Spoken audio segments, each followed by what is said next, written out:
नमस्कार। धूमिल पांडुलिपि में आप सबका स्वागत है। भूली बिसरी कहानी में आज सुनिए ब्योमकेश सीरीज की कहानी वसीयत का जंजाल का प्रथम अध्याय। ये कहानी 2 भागों में अपलोड होगी। आज सुनिए इसका प्रथम अध्याय। इसके अलावा ब्योमकेश बख्शी सीरीज की अन्य कहानियाँ आप सुन सकते हैं। लिंक आपको प्लेलिस्ट में मिल जाएगा, जिसका लिंक मैं आई बटन में दे दूँगी। आप वहां जाकर के चेक कर सकते हैं। इसी तरह की कहानियाँ रोज़ सुनने के लिए आप हमारे चैनल को लाइक, शेयर और सब्सक्राइब करना ना भूलिएगा। सुनिए एक कहानी रोज। सुबह करीब 10 बजे का समय होगा। मैं नहाने की सोच रहा था कि बगल वाले कमरे में एक फ़ोन की घंटी घनघना उठी। ब्योमकेश ने जाकर फ़ोन उठाया, फिर उसकी आवाज़ सुनाई दी। हेलो, कौन साहब? विधु बाबू, नमस्कार। कैसे हैं आप? सब ठीक है ना सर? जी, क्या कहा? अरे वाह, मुझे आना है। ठीक है, कृपया पता बता दे। ठीक है, मैं आधा घंटा में पहुंच रहा हूँ। ब्योमकेश कुर्ता पहनते हुए कमरे में बाहर आया। चलो, एक जगह जाना है, मर्डर हुआ है। विधु बाबू ने हमें बुलाया है। मैंने उठकर पूछा, कौन विधु बाबू? Deputy commissioner? ब्योमकेश ने मुस्कुराकर कहा, हाँ वे ही। पर कह नहीं सकता कि इसके लिए किसको धन्यवाद दूं। उनकी बातों से तो नहीं लगता कि उन्होंने स्वयं बुलाया है। शायद आदेश ऊपर से ही मिला है।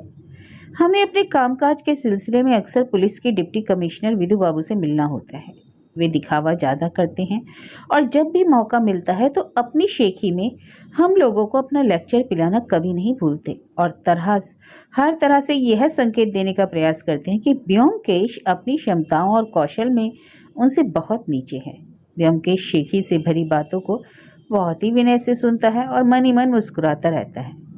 विधु बाबू अपनी बुद्धि और काबिलियत दिखाने के चक्कर में अक्सर पुलिस फाइलों की अनेक गोपनीय सूचनाओं को भी लीक कर देते हैं। इसलिए जब तब ब्योमकेश को पुलिस की जानकारियों की जरूरत पड़ती है, वह विधु बाबू का लेक्चर सुनने चला जाता था।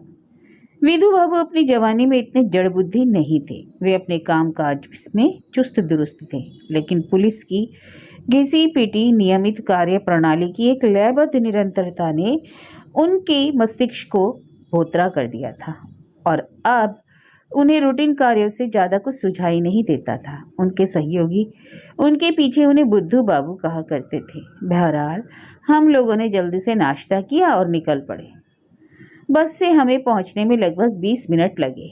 वह जगह उत्तरी कलकत्ता के संपन्न इलाके में थी। हम लोग घर के नंबर देख रहे थे कि सामने एक घर के आगे 2 सिपाही खड़े दिखाई दे गए।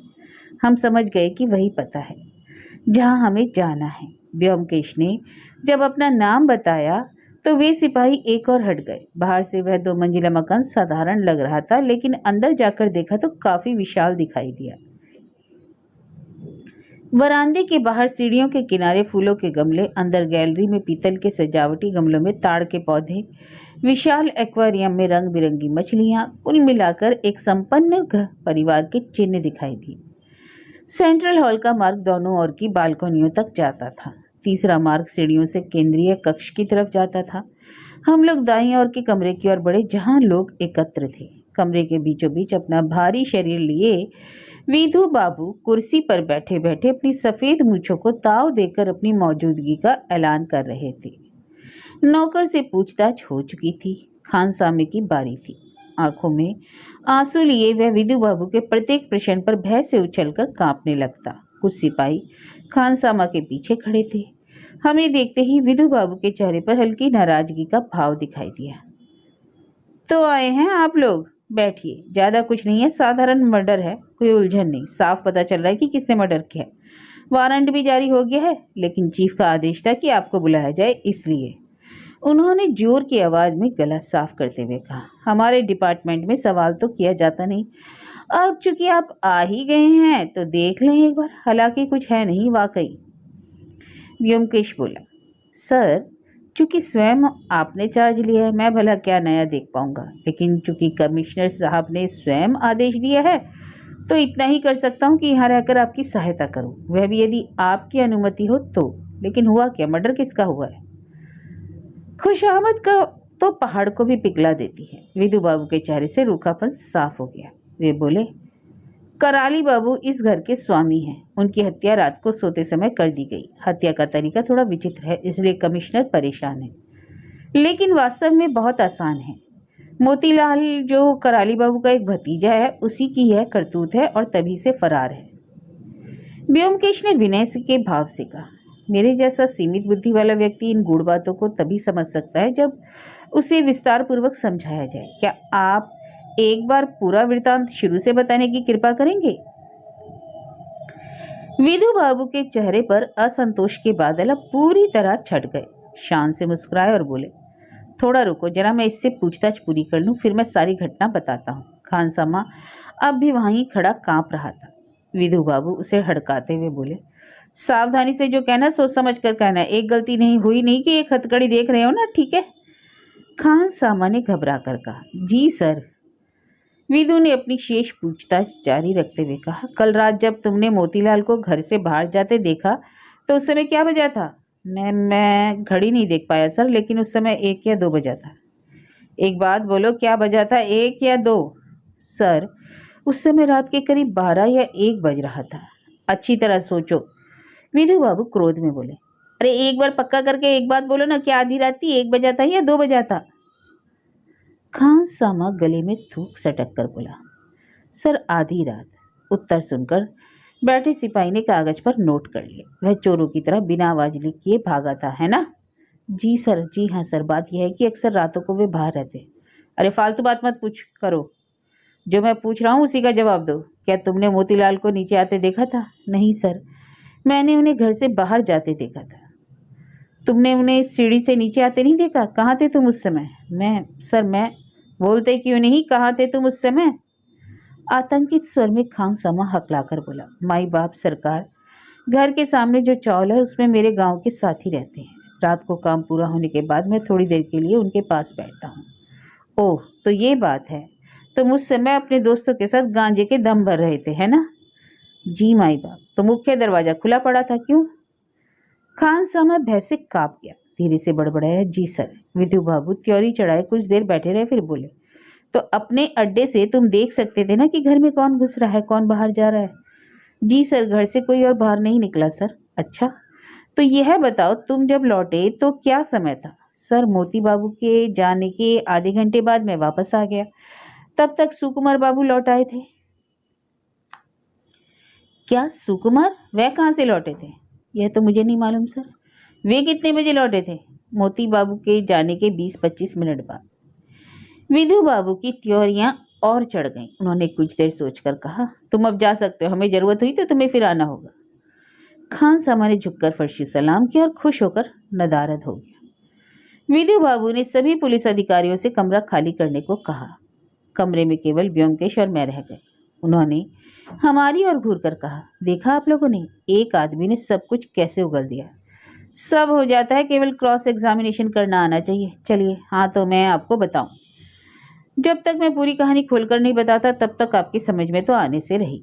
तो ठीक है, मुझे ही कहना होगा। मैंने सभी लोगों से पूछताछ कर पूरा वृतांत पता कर लिया है, तो ध्यान से सुनिए। व्योमकेश ने ध्यान से सुनने के लिए अपना सिर नीचे की ओर झुका दिया। तब विधु बाबू ने कहना शुरू किया। घर के मालिक का नाम कराली बाबू था। वे निसंतान विधुर थे। काफी संपत्ति के मालिक कराली बाबू के कलकत्ता में 4-5 मकान थे और बैंक में लाखों रुपए की संपदा। उनका अपना परिवार तो नहीं था, पर उनके संरक्षण में 5 लोग पल रहे थे। इन 5 में इनके 3 भतीजे थे, मोतीलाल, माखनलाल और फणिभूषण, तथा उनकी स्वर्गवासी पत्नी के भांजी भांजा थे, सत्यवती और सुकुमार। ये 5 इसी घर में रहते थे। उनका दुनिया में और कोई नहीं था। कराली बाबू क्रोधी स्वभाव के व्यक्ति थे। उन्हें गठिया की शिकायत थी। इसके अलावा भी कई अन्य रोग उन्हें लग गए थे, इसलिए वे अपने कमरे से बाहर नहीं जाते थे। लेकिन पूरा घर उनसे दैत्य की तरह डरता था। वे सन की व्यक्ति थे और अपनी सनक में अपनी वसीयत बदलते रहते थे। आज एक के नाम, नाराज हुए तो दूसरे के नाम। इस प्रकार अब तक 3 वसीयत बना चुके थे, जो अब उनके लॉकर से प्राप्त हुई है। पहली वसीयत में उन्होंने माखन को अपनी सारी जायदाद का वारिस बनाया, दूसरी में मोतीलाल को, और तीसरी तथा अंतिम वसीयत में सब कुछ सुकुमार के नाम कर दिया। यह तीसरी वसीयत परसों लिखी गई। अब सारी संपत्ति का वारिस सुकुमार है। हर बार कोई ना कोई उनकी नाराजगी का शिकार हो जाता तो कराली बाबू उसका नाम काट देते। इसी संदर्भ में कल दोपहर कराली बाबू और मोतीलाल के बीच झड़प भी हुई। मोतीलाल स्वभाव से झगड़ालू है और यह जानकर कि वसीयत से उसको बेदखल कर दिया गया है, वह कराली बाबू के मुंह पर गाली गलौज कर कर आया था। इसके बाद आधी रात के करीब मोतीलाल चुपचाप घर से बाहर चला गया। नौकर और खानसामा दोनों ने उसे बाहर जाते देखा और सुबह को कराली बाबू मृत पाए गए।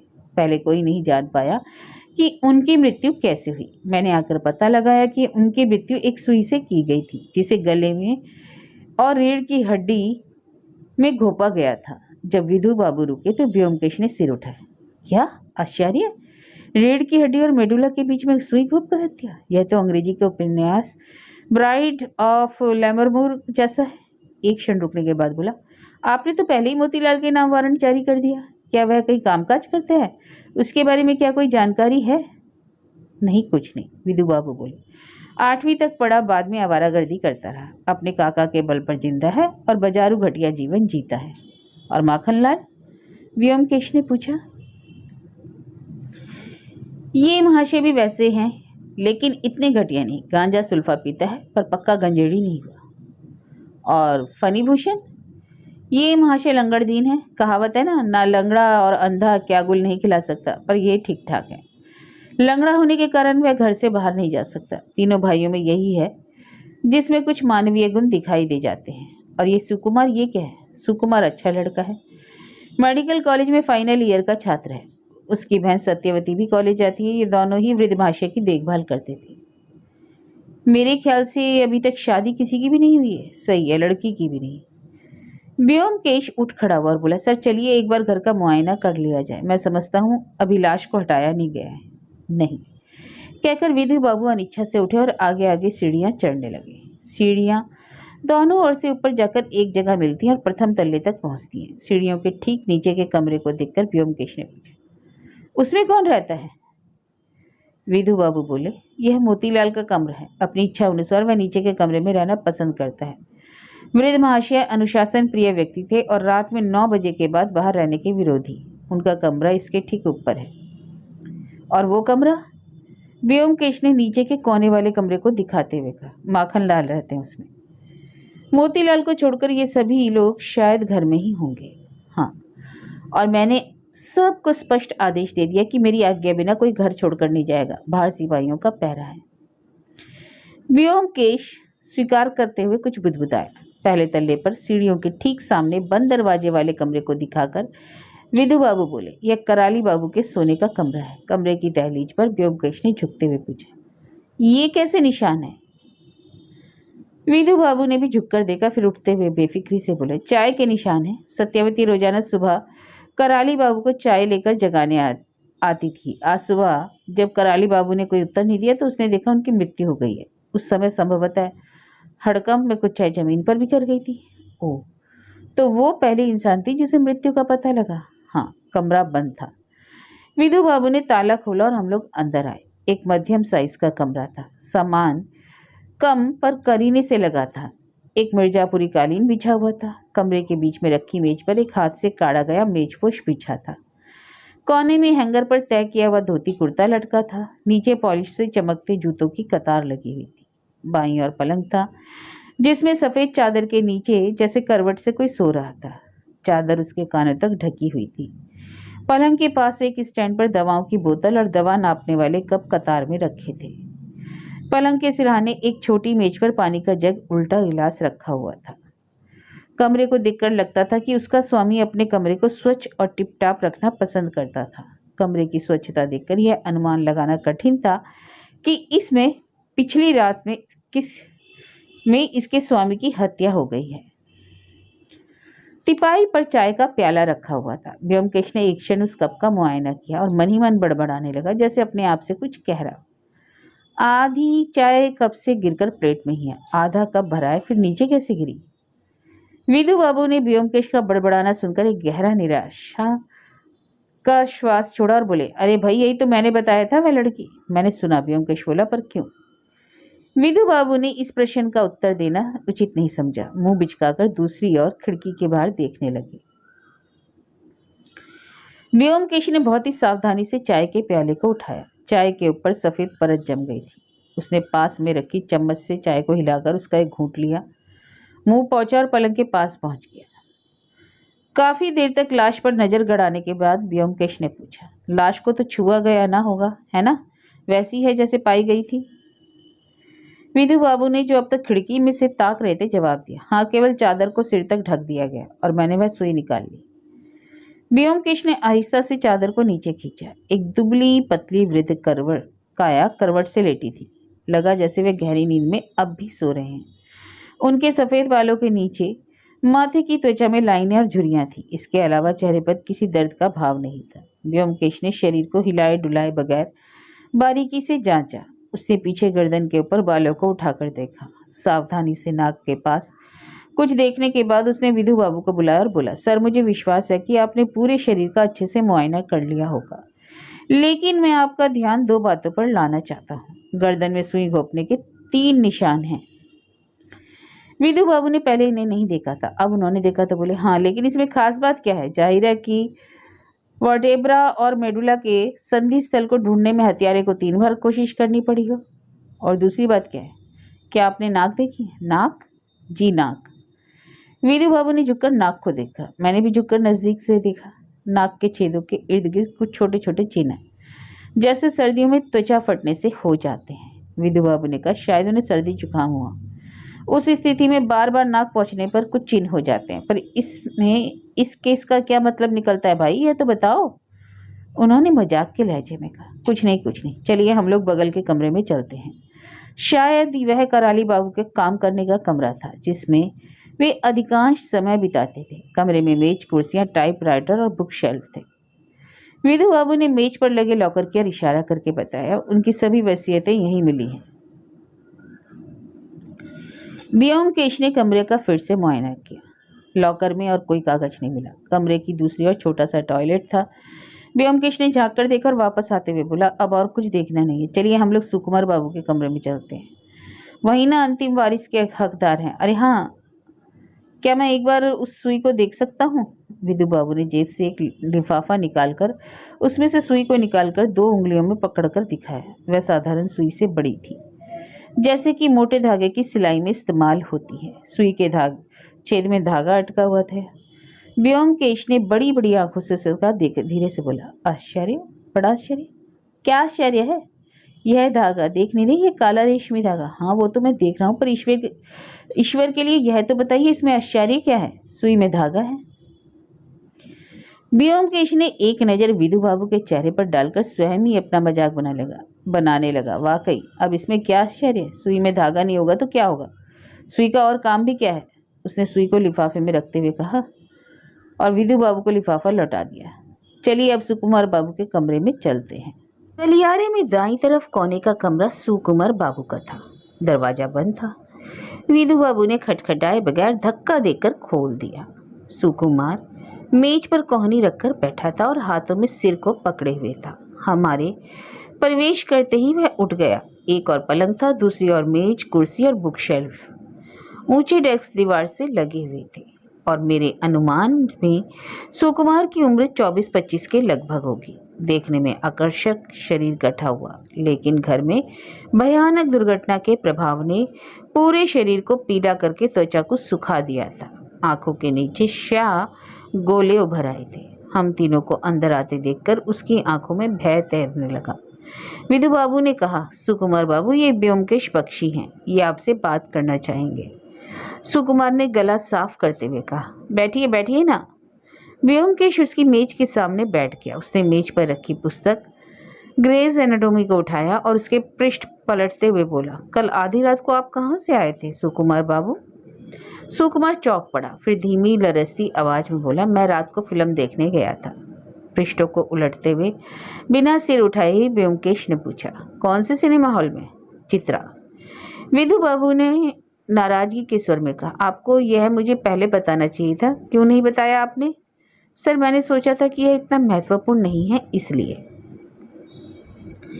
विधु बाबू ने और भी तेज आवाज में कहा, यह हम तय करेंगे कि वह महत्वपूर्ण है या नहीं। क्या आपके पास कोई सबूत है कि आप चित्रा सिनेमा गए थे? सुकुमार ने कुछ क्षण सिर झुकाए सोचा, फिर उठकर रैक पर टंगे कुर्ते की पॉकेट से गुलाबी रंग की एक चिट निकालकर विधु बाबू की ओर बढ़ा दी। वह सिनेमा के टिकट का आधा भाग था। विधु बाबू ने उसे ठीक से जांचा और अपनी डायरी खोलकर रख लिया। कुछ और पृष्ठों को पलटते हुए व्योमकेश ने पूछा, शाम के शो के बजाय 9 बजे के शो में जाने का आपके पास कोई विशेष कारण था? सुकुमार का चेहरा सफेद पड़ गया। फिर भी उसने धीरे से कहा, नहीं, ऐसा कोई कारण नहीं था। ऐसा कुछ भी नहीं था। व्योमकेश बोला, निश्चित रूप से आपको मालूम था कि कराली बाबू को रात में किसी का देर से आना पसंद नहीं था। सुकुमार के पास कोई उत्तर नहीं था। वह चुपचाप मलिन मुख लिए खड़ा रहा। एकाएक व्योमकेश ने सुकुमार को अपनी आंखें खोलकर देखा और पूछा, आपने अंतिम बार कराली बाबू को कब देखा था? सुकुमार ने मुंह में थूक सटकते हुए कहा, कल शाम को करीब 5 बजे। क्या आप उनके कमरे में गए थे? हाँ। क्यों? सुकुमार ने अपनी आवाज को नियंत्रित करने का प्रयास किया और धीमे स्वर में कहा, मैं काका से उनकी वसीयत के बारे में कुछ कहने के लिए गया था। उन्होंने अपनी वसीयत में मोतीदा को बेदखल करके सारी संपत्ति मेरे नाम कर दी थी। इसको लेकर दोपहर में उनकी और मोतीदा के बीच झड़प भी हुई थी। मैं काका के पास यह कहने गया था कि मैं नहीं चाहता कि सारी संपत्ति केवल मेरे नाम की जाए, बल्कि हम सबको बराबर हिस्से में विभाजित कर दी जाए। फिर जब उन्होंने मेरी बात पूरी सुनी तो क्रोध में उन्होंने मुझे कमरे से निकल जाने का आदेश दिया। और आप निकल आए? हाँ। उसके बाद मैं फनी के कमरे में गया। बात करते करते काफ़ी देर हो गई थी। मेरा मन बड़ा विचलित हो रहा था। सोचा क्यों ना कोई फिल्म देख लूं। फनी ने भी मेरे प्रस्ताव का अनुमोदन किया, इसलिए मैं चुपचाप निकल गया, यह सोचकर कि काका को पता भी न चलेगा। प्रत्यक्षतः विधु बाबू सुकुमार की दलील पर पूर्णतः संतुष्ट दिखाई दिए, लेकिन व्योमकेश के चेहरे पर अब भी शिकन मौजूद थी, जिसे देखकर विधु बाबू ने कुछ उखड़े स्वर में कहा, व्योमकेश बाबू, आप अपनी मंशा क्यों नहीं बताते? क्या आप सुकुमार बाबू पर हत्यारा होने का शक कर रहे हैं? व्योमकेश उठ खड़ा हुआ और बोला, अरे अरे, नहीं नहीं नहीं, बिल्कुल नहीं। चलिए हम लोग अब सुकुमार बाबू की बहन के कमरे में चलते हैं। विधु बाबू ने अब रूखी आवाज में कहा, ठीक है चलिए, लेकिन वह बेचारी कुछ नहीं जानती और दरअसल में उस बेचारी लड़की को बेवजह क्या इस सब में घसीटना जरूरी है? मैंने पहले ही उसका बयान ले लिया है। व्योमकेश ने अनमने स्वर में उत्तर दिया, जी हाँ, जरूर जरूर, फिर भी बस एक बार यदि मैं। लड़की का कमरा गलियारे के दूसरे छोर पर था। विधु बाबू ने दरवाजा खटखटाया। लगभग आधे घंटे बाद एक 17-18 वर्ष की लड़की ने दरवाजा खोला और हमें देखकर एक और हो गई। कुछ संकोच के साथ हम लोग कमरे के अंदर प्रविष्ट हुए। हमारे पीछे सुकुमार, जो हमारे पीछे पीछे आ रहा था, कमरे में घबराया हुआ और पलंग पर लेट गया। प्रवेश करते समय मैंने लड़की को देख लिया था।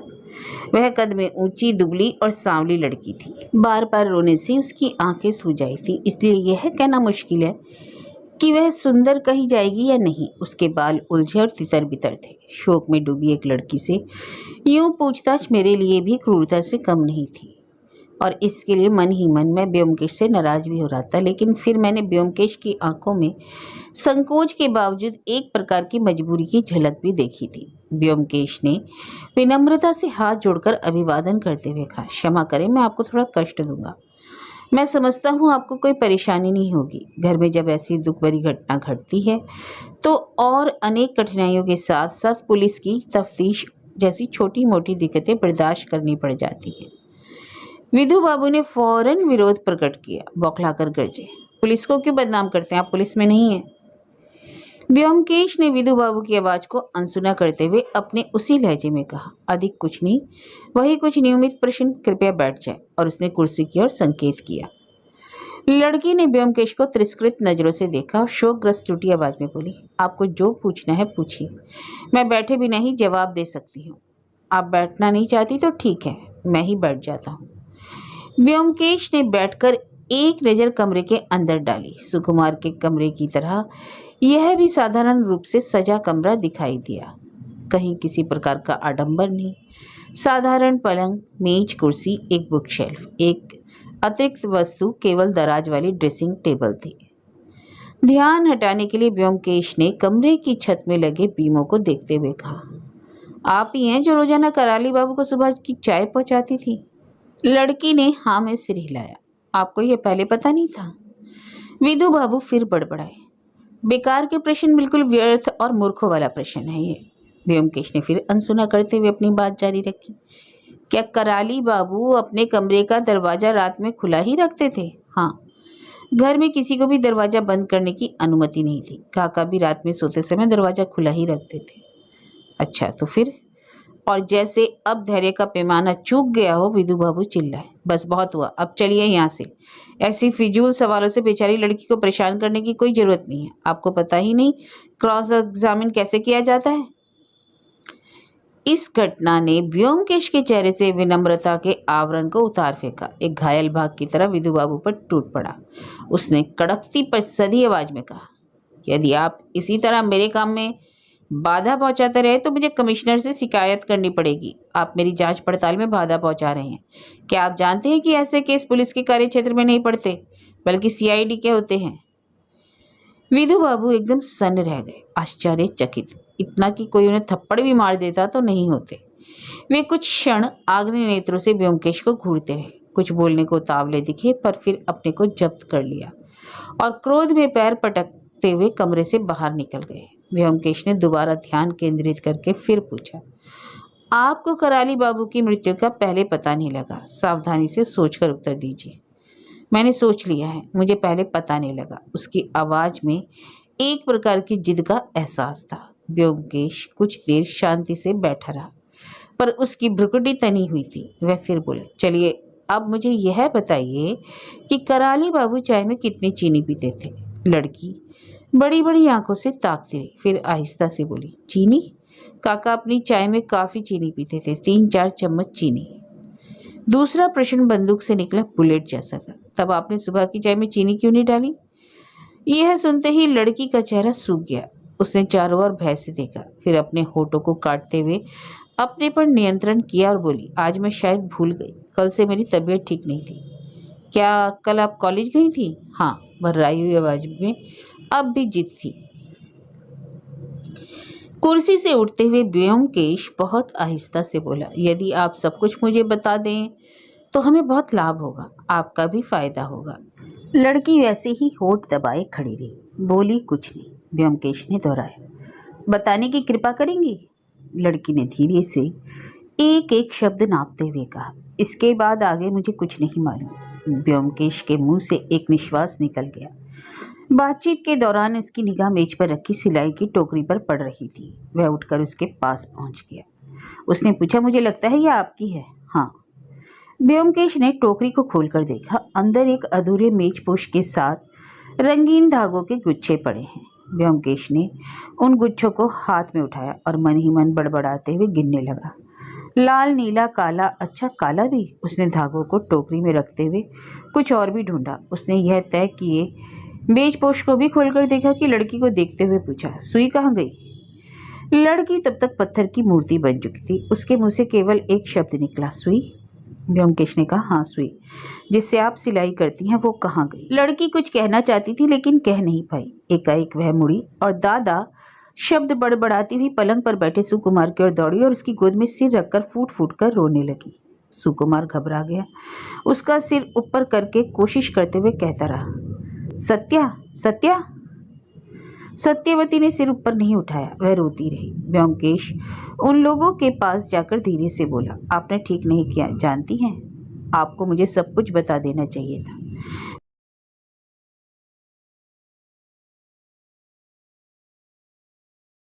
चलते हैं। कमरे से बाहर निकलकर व्योमकेश ने सावधानी से दरवाजा बंद कर दिया। कुछ क्षण के लिए वह खड़ा सोचता रहा, फिर बोला, हाँ, फणी बाबू के कमरे में चलें? मेरे ख्याल से उनका कमरा उधर है। कमरे से बाहर निकलकर व्योमकेश ने सावधानी से दरवाजा बंद कर दिया। कुछ क्षण के लिए खड़ा सोचता रहा, फिर बोला, हाँ, फणी बाबू के कमरे में चलें, मेरे ख्याल से उनका कमरा उधर है। हम लोग गलियारे में कराली बाबू के कमरे को पार कर कोने वाले कमरे के सामने पहुंचे। व्योमकेश ने दरवाजा खटखटाया। एक 21-22 वर्ष के युवक ने दरवाजा खोला। व्योमकेश ने पूछा, आप ही फणी बाबू हैं? उसने हाँ में सिर हिलाया। जी कृपया करके अंदर आ जाइए।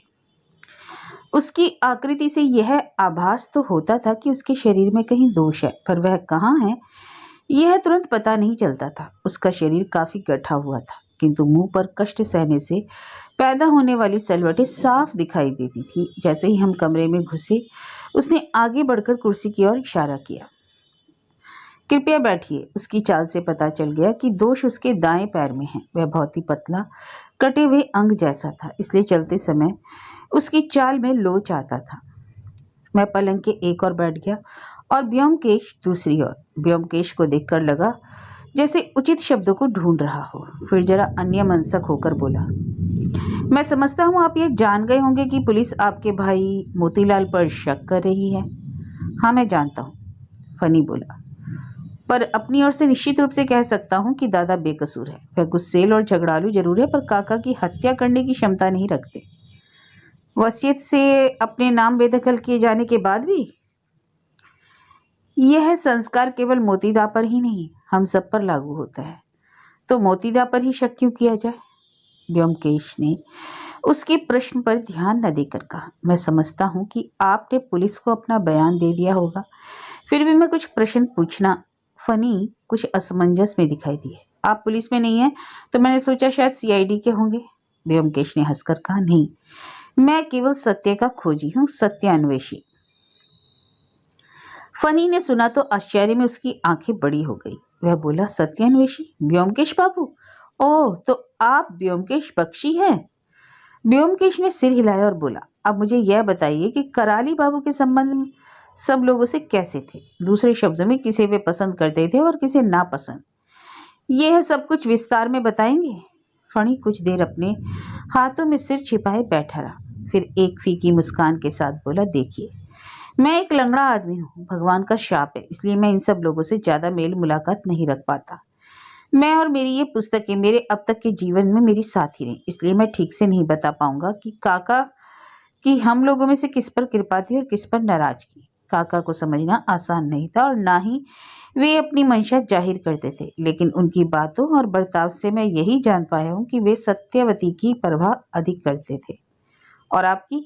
मेरी? संभव है मैं लंगड़ा हूँ, इसलिए उनके मन के भीतर कहीं दया का भाव हो, पर इससे अधिक मैं उनकी आत्मा का अनादर नहीं करना चाहता, विशेष रूप से ऐसी व्यक्ति का जिसने हम सबको शरण ना दी होती तो हम लोग अब तक भूख से ही मर गए होते। लेकिन यह भी सही है कि वे नहीं जानते थे कि प्यार क्या होता है। व्योमकेश बोला, शायद आपको मालूम है कि उन्होंने अपनी वसीयत में सारी संपत्ति सुकुमार के नाम की है। फनी थोड़ा मुस्कुराकर बोला, मैंने सुना है, और इसमें संदेह भी नहीं होना चाहिए कि हम सब में सुकुमारी योग्य व्यक्ति है। लेकिन इससे यह तो नहीं कहा जा सकता कि काका के हृदय में क्या है। वे क्षणिक आवेश के व्यक्ति थे, जरा सी बात पर बिगड़ जाते और टाइपराइटर पर टप टप करके अपनी वसीयत बदल देते। इस पर शायद ही कोई बचा हो जिसके नाम इन्होंने कभी न कभी वसीयत ना की हो। व्योमकेश ने कहा, क्योंकि अंतिम वसीयत सुकुमार के नाम है, इसलिए संपत्ति उसे ही मिलेगी। फणी, अच्छा, मुझे कानून की इतनी जानकारी नहीं है। कानून तो यही कहता है। व्योमकेश तनिक हिचकिचाहट के बाद बोला, ऐसी स्थिति में आप क्या करेंगे? क्या आपने सोचा है? फनी ने निराशा में अपने बालों पर हाथ फेरा और खिड़की से बाहर देखते हुए बोला, मुझे नहीं मालूम मैं क्या करूंगा, कहाँ जाऊंगा। मैं कुछ लिखा पढ़ा नहीं हूँ, इसलिए नौकरी भी नहीं कर सकता। यदि सुकुमार मुझे शरण देता है तो उसके पास रहूंगा, या फिर मेरा अंत सड़कों पर होगा। उसकी आंखों में आंसू आ गए और मैंने जल्दी से अपना मुंह फेर लिया। व्योमकेश ने ध्यान दिए बिना ही कह दिया, सुकुमार बाबू कल आधी रात को लौटे थे। आधी रात को? फनी ने चौंक कर पूछा। अरे हाँ, वह कल सिनेमा देखने गया था ना? व्योमकेश ने पूछा, क्या आप अनुमान लगा सकते हैं कि कराली बाबू की हत्या कब हुई? क्या आपको कोई आवाज या कुछ और सुनाई दिया था? कुछ नहीं। शायद सुबह तड़के? नहीं, उनकी हत्या आधी रात को हुई है। व्योमकेश ने उठकर घड़ी देखी और बोला, ओह, 2:30 बज गया, अब काफी है। चलो अजीत, मुझे बहुत भूख लगी है। हम लोगों ने सुबह से वैसे भी कुछ खाया नहीं। अच्छा, नमस्कार।